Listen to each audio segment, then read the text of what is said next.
365 Everyday Counts with the Hendricks County Solid Waste Management District, and today we're going to talk about food waste.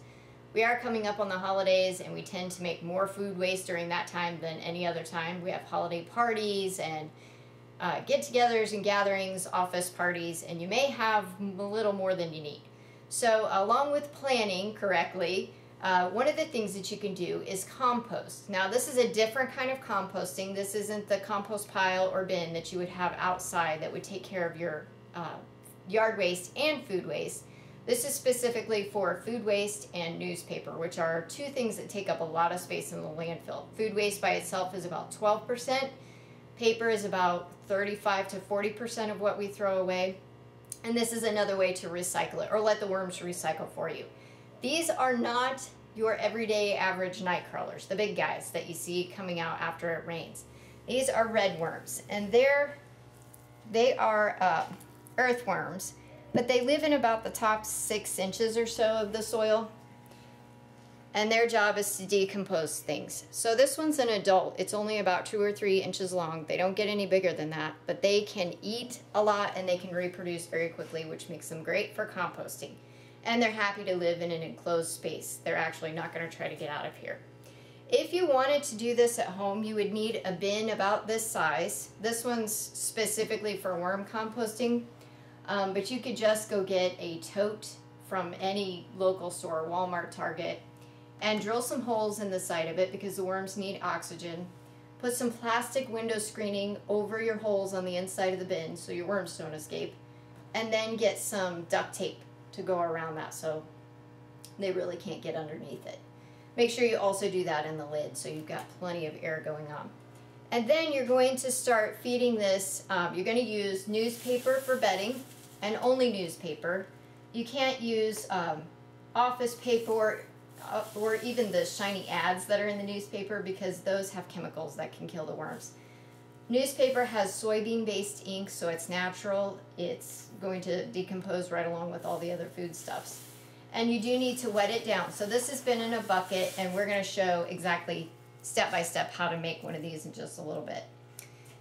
So this also, I wish we had smell-o-vision because worm bins typically are not supposed to have any smell. They should always smell like soil.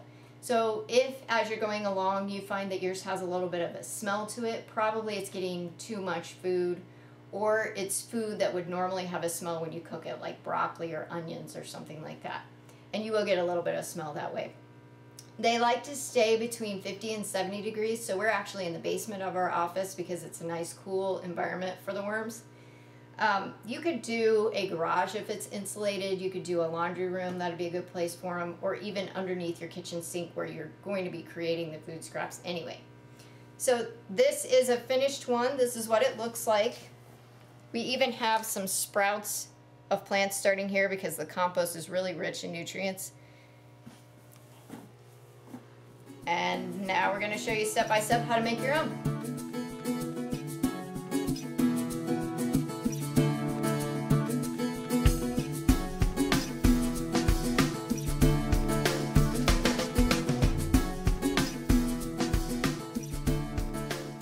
Now we're going to make a vermicompost system, which is a fancy word for worm bin. And we're going to start with a bin about this size like we talked about before. This would be okay for about 1,500 worms, which is a pound of worms. And remember, they can eat half their weight in a day. So if your family is creating more than a half a pound of food waste a day, you probably need to think about more than one of these, or maybe one that's twice as large and use twice as many worms. If you're looking for a source for your worms, one good place to go is castawaycompost.com or wormwoman.com. You can also go to a local bait shop, although if you do that, you're probably only going to find them in the springtime, and you'll need to do a couple of things.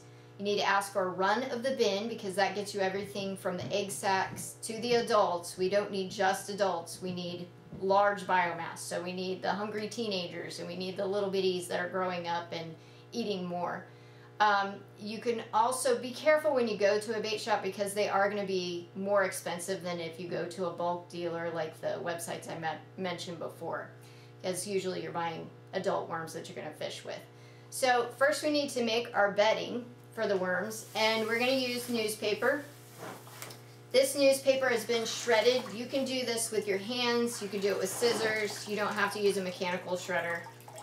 And we want it to be moist. We don't want it to be too wet or too dry. These worms are terrestrial worms, so they will drown if you get it too wet. And we're going to squeeze out the excess moisture. We want this to feel like a wrung out sponge, so getting rid of some of this water.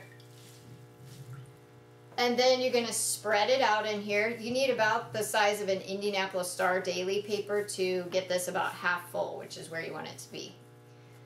So get that spread, and then you're going to put your worms in here, and you're going to start feeding them. Now you can feed them lots and lots of different things. Let me start with the things that you cannot put in your worm bin. They cannot have meats or dairies. And also from experience, I would say don't put anything citrus in here. I had a bad experience with some citrus. Put the citrus rinds in on a Friday, and on a Monday my worms were all over the floor. And it turns out there's an acid in there that they're trying to get away from, so just don't do it. If you put smelly foods in here, like foods like onions or broccoli or something else that has a smell when you're cooking it, it's going to smell like onions or broccoli or something like that. So if you don't like the bad smells, put only the friendly smelling foods in here.